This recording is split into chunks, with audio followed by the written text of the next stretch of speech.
tous, dans un nouvel épisode Français avec Joseph. Aujourd'hui, je vous ai préparé un chapitre, la Révolution française. Toujours du même module, Histoire des idées.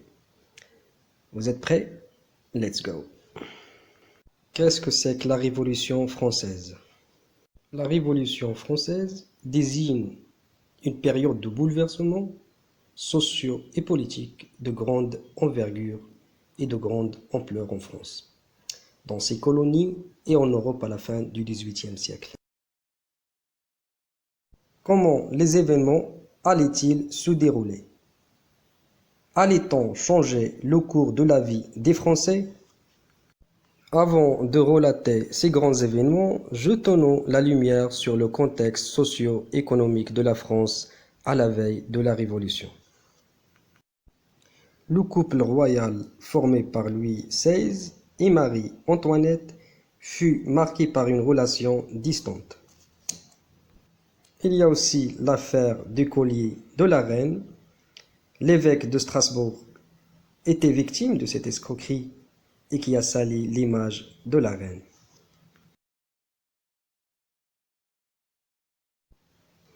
Au XVIIIe siècle, la monarchie française est une monarchie absolue, de droit divin.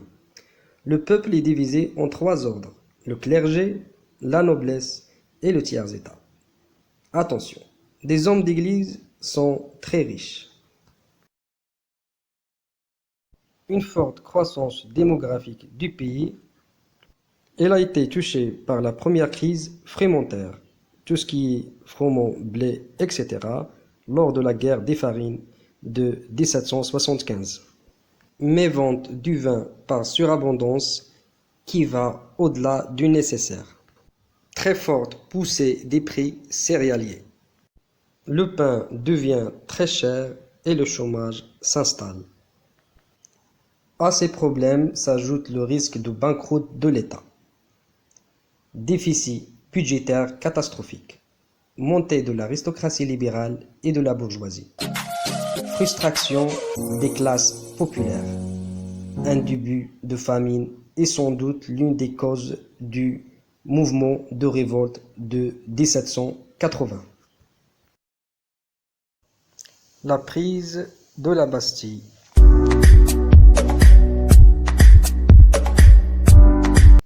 Très vite, l'Assemblée entame des discussions derrière le député Monnier, qui est chef des monarchiens, partisan d'une monarchie parlementaire à l'anglaise.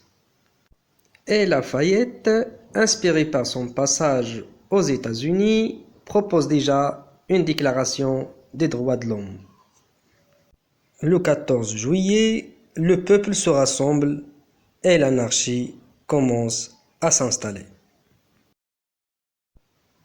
Le 11 août, un décret déclare l'égalité civile et fiscale.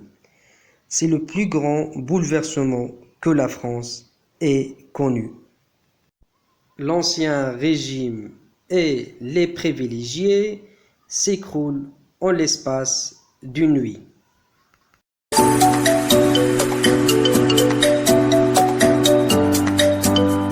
La Déclaration des droits de l'homme et du citoyen.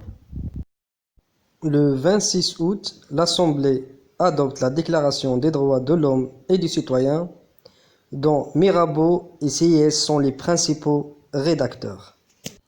Ce document établit les droits fondamentaux de l'être humain, la liberté, la sécurité, l'égalité, la souveraineté populaire, et plus une royauté de droit divin.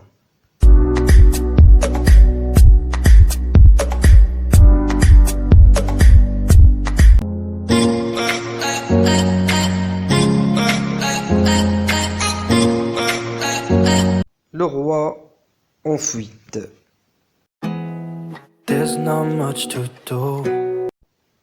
Le roi fuit avec sa famille. Reconnu à Varennes.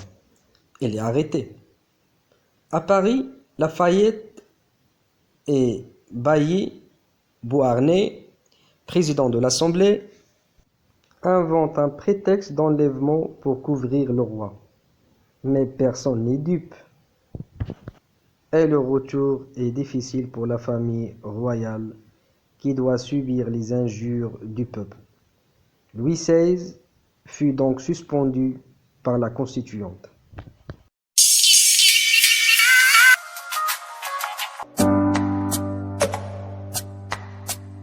Le procès du roi.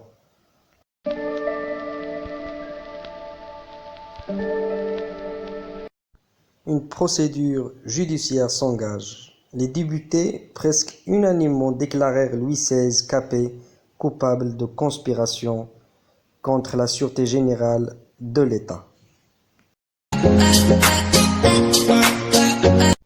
Le 21 janvier 1793, Louis XVI monte sur l'échafaud. Ses derniers mots ont été « Je meurs innocent ». Sa tête est montrée à la foule hurlant « Vive la nation, vive la nation ».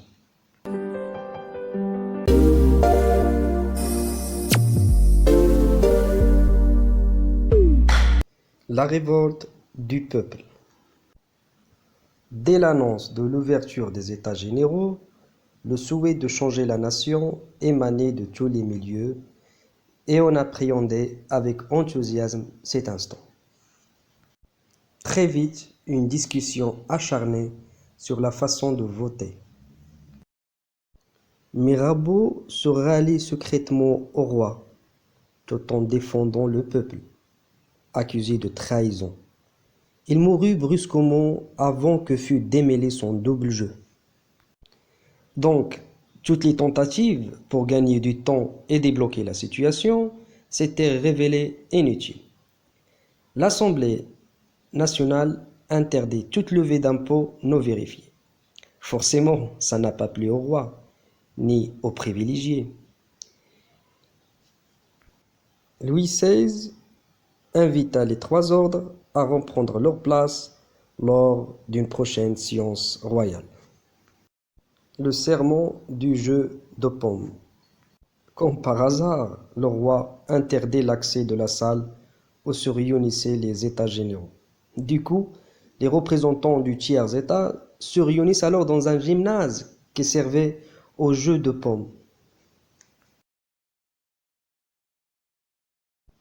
Afin de limiter les dégâts, le roi ordonne alors au clergé et à la noblesse de participer avec le tiers à l'élaboration des textes constitutionnels.